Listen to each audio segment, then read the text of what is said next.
जय माता दी दोस्तों। वर्ल्ड बेस्ट मैजिक में आपका हार्दिक स्वागत है। कैसे हैं आप सब, ये बताने के लिए कमेंट बॉक्स में जय माता दी जरूर लिखें। दोस्तों, होली खेलने के अगले दिन होली भाई दूज का त्यौहार मनाया जाता है।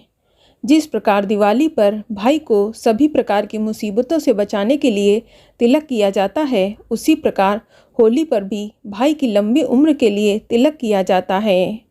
तो आज हम आपको इस वीडियो में यही बताएंगे कि होली भाई दूज साल 2024 में कब पड़ेगी और भाई को टीका करने का शुभ मुहूर्त क्या है।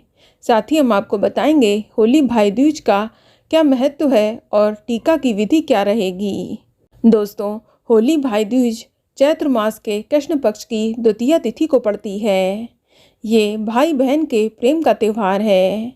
बहन भाई की लंबी उम्र के लिए प्रार्थना करती है और उसकी तरक्की की कामना करती है। शास्त्रों के अनुसार होली के अगले दिन भाई का तिलक करने से उसे सभी प्रकार के संकटों से मुक्ति मिलती है। इस दिन भाई को तिलक करने से भाई के ऊपर की सभी नकारात्मक शक्तियां समाप्त हो जाती हैं। इसीलिए दिवाली की तरह होली पर भी भाई दूज का त्यौहार मनाया जाता है और अपने भाई की रक्षा के लिए ईश्वर से प्रार्थना की जाती है। इस दिन भाई अपनी बहनों के घर जाते हैं और तिलक करवाते हैं। वहीं भाई भी अपनी बहनों को कुछ उपहार देकर उन्हें खुश करते हैं। तो चलिए जान लेते हैं कि साल 2024 में होली भाई दूज का पर्व कब मनाया जाएगा।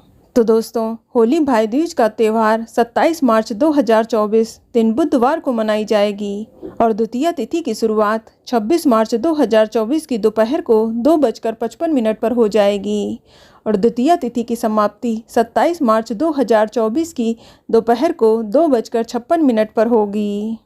और इस बार तिलक करने का शुभ मुहूर्त सुबह 10:54 से लेकर दोपहर 12:26 तक रहेगा और इस दिन राहु काल का समय दोपहर 12:27 से लेकर दोपहर 1:59 तक रहेगा।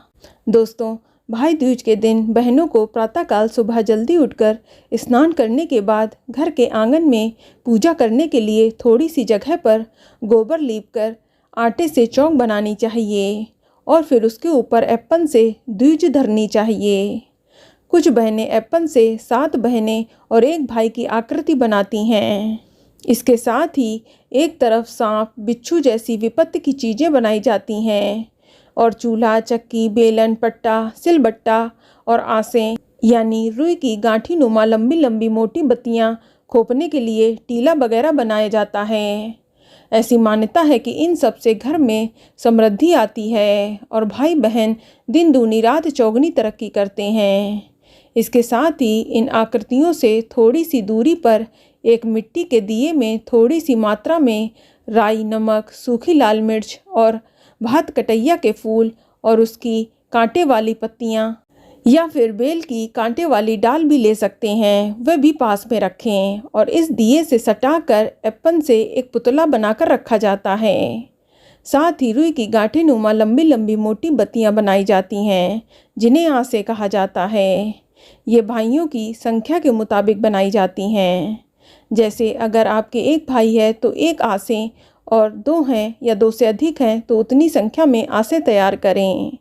रुई की इन आसों पर गांठों के आसपास हल्दी और गुलाल लगाया जाता है और पूजा के बाद गोबर से बने टीले में अपने भाई की लंबी उम्र और उसके लिए सुख और स्वास्थ्य और समृद्धि की कामना करते हुए हाथ की सबसे छोटी वाली उंगली से रोप देती हैं। इन सबको तैयार करने के बाद पूजा के लिए कलश तैयार किया जाता है और कलश के सामने गौर गणेश की स्थापना की जाती है। इसके बाद फिर कलश, गौर, गणेश और सभी आकृतियों की जल, चंदन, रोली, अबीर, गुलाल, अक्षत, फूल, धूप, दीप, कपूर आदि से विधिवत पूजा करें। होली के बाद पड़ने वाली इस दूज में पूजा में अबीर और गुलाल का इस्तेमाल भी अनिवार्य है। इसके बाद भाई दूज की कथा अवश्य सुने। तत्पश्चात एक मूसल लेकर उसकी पूजा की जाती है और पुतले और उसके साथ दिए को ये कहते हुए कुचला जाता है कि जो मेरे भैया को देखकर जले, उससे ईर्ष्या करे, उसको ऐसे ही मूसल पड़े और उसकी आंखों में राई, नमक, मिर्च पड़े। इसके बाद मूसल से सटाकर हाथ धोते हुए थोड़ा सा जल ये कहते हुए पिया जाता है कि अगर हमारे भाई के नसीब में कोई रोग, चोट है तो वह मुझे मिल जाए। इसके बाद आंख बंद करके 7 बार मूसल को पैर से लांघा जाता है। इसके बाद भाई को लकड़ी के पट्टे पर बिठाकर बहनें उसे तिलक लगाती हैं और आरती करती हैं और मिठाई खिलाते हुए उसके सुख, स्वास्थ्य और समृद्धि की कामना करती हैं। भाई भी अपने बहन को तोहफा और उसकी रक्षा करने का वचन देते हैं। अब हम सुनेंगे भाई दूज की पौराणिक कथा। दोस्तों, यमराज एवं यमुना दोनों भाई बहन सूर्यदेव और छाया की संतानें हैं। दोनों में बहुत प्रेम था।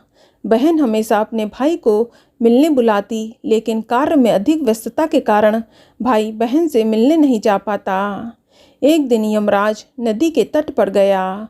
वहीं उसकी मुलाकात अपनी बहन यमुना से हो गई। उससे मिलकर बहन बहुत खुश हुई और खुशी में बहन ने अपने भाई का स्वागत किया, उसे मिष्ठान खिलाया।